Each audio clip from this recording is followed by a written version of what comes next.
ہم کریں گے ہر مظلوم کی حمایت۔ السلام علیکم، میں ہوں حرین فاطمہ اور آپ دیکھ رہے ہیں حمایتی نیوز HD چینل۔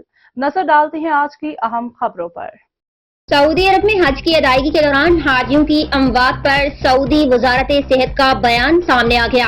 سعودی وزیر صحت فہد بن عبد الرحمان کا کہنا ہے کہ اس سال حج کی ادائیگی کے دوران 1301 حجاج کی موت ہوئی۔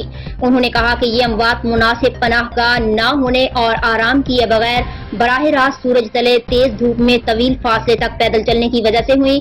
سعودی وزیر صحت کا کہنا ہے کہ جاں بحق حجاج میں متعدد معمر افراد اور دائمی بیماریوں میں مبتلا افراد بھی شامل ہیں، جبکہ 83% اموات ان حجاج کی ہوئی جو اجازت کے بغیر حج میں شامل ہوئے تھے۔ اس سے قبل عرب سفارتکار کا کہنا تھا کہ حج کے دوران جاں بحق ہونے والوں میں صرف مصری حاجیوں کی تعداد کم سے کم 600 تک ہے۔